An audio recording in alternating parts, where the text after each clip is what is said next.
Bersua kembali rekan-rekan yang dikasihi oleh Kristus Tuhan. Setelah 6 kali pertemuan, saya berharap teman-teman tetap dalam komitmen untuk terus berjalan di dalam studi online dan bisa mengakhiri dengan baik. Nah, dalam pertemuan minggu yang ke-7 ini, kita akan melihat perjalanan Rasul Paulus dari Yerusalem menuju Roma. Setelah perjalanan yang ketiga, Rasul Paulus pergi ke kota Yerusalem. Dan di sana dia menghadapi para penentang, secara khusus adalah orang-orang Yahudi yang berada di kota Yerusalem. Nah, dia diperkarakan dan dia dibawa dalam sebuah pengadilan. Teman-teman dapat melihat di Kisah Rasul pasal yang ke-21 di ayat yang ke-17 sampai Kisah Rasul pasal yang ke-28. Bagaimana Paulus berargumentasi berkenaan dengan keyakinannya di hadapan orang-orang Yahudi dan juga orang-orang yang menentang pada saat itu. Ketika dia dibawa dalam sebuah pengadilan di hadapan Felix dan istrinya Drusilla di tahun 52 Masehi, dia membela keyakinannya dan mengajarkan tentang kebenaran. Karena Felix dan istrinya adalah orang yang tahu akan jalan kebenaran, maka Felix dan Drusilla tidak terlampau berani untuk mengambil sebuah langkah terhadap keyakinan iman yang Rasul Paulus pertahankan. Waktu terus bergulir, setelah lebih daripada 2 tahun, Festus menggantikan daripada Felix.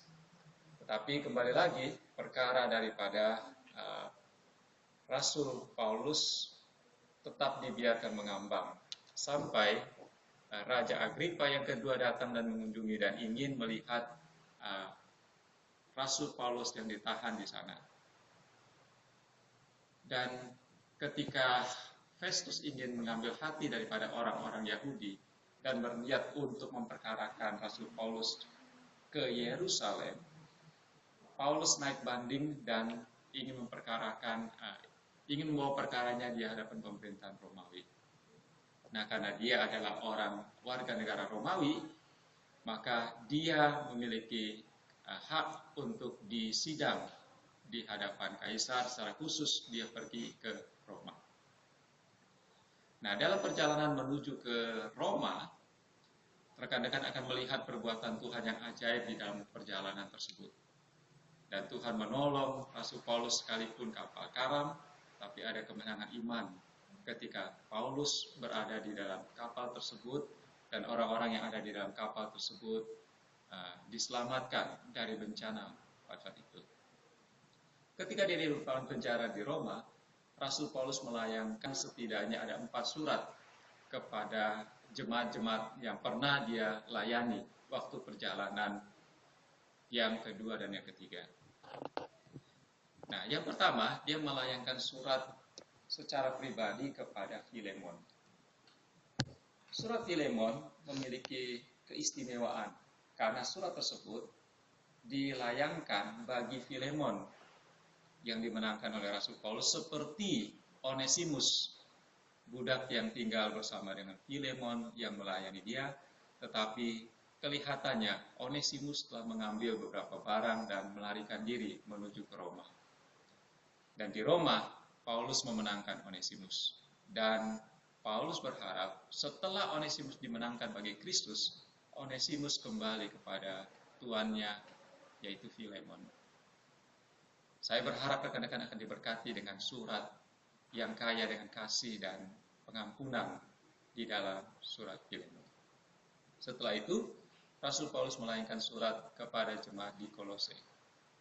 Surat Kolose adalah kembaran seperti surat Efesus. Kalau teman-teman memperhatikan kedua surat tersebut ada kesamaan-kesamaan. Tapi berbeda dari segi tekanan. Di surat Kolose, tekanan begitu kuat berbicara tentang kepenuhan Kristus atau pleroma. Teman-teman bisa melihat bahwa di dalam Kristus segala keberadaan Allah, keilahian ada di dalam diri Kristus. Secara fisikal kita dapat melihat diri Kristus tapi secara spiritualitas dan kita melihat kekayaan keilahian ada di dalam diri Kristus sepenuhnya. Oleh karena itu, saya berharap teman-teman juga akan diberkati di dalam surat Kolose. Yang menjadi persoalan adalah surat Efesus, karena di bagian awal itu dikatakan dalam versi asli en Efeso itu seperti berindikasi seperti surat salinan.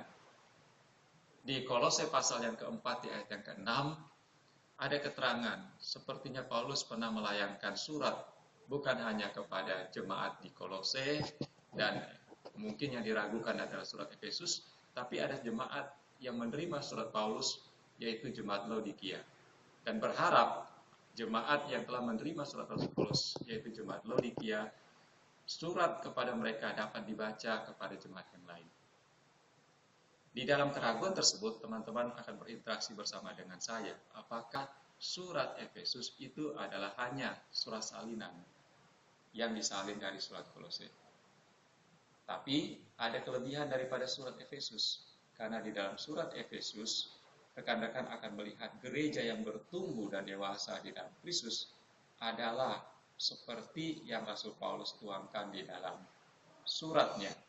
Dan di akhir surat Efesus, didapati bahwa gereja menghadapi tekanan bukan melawan darah dan daging, tapi melawan pemerintah dan penguasa negara. Di Efesus pasal yang ke-6. Oleh karena itu, rekan-rekan akan diberkati kembali di dalam surat Efesus. Nah, surat yang terakhir adalah surat Filipi yang dibuat Rasul Paulus ketika dia berada dalam penjara di Roma. Surat Filipi adalah surat yang membesarkan hati Paulus, karena surat yang bernuansa sukacita dapat dilihat di dalam surat Filipi.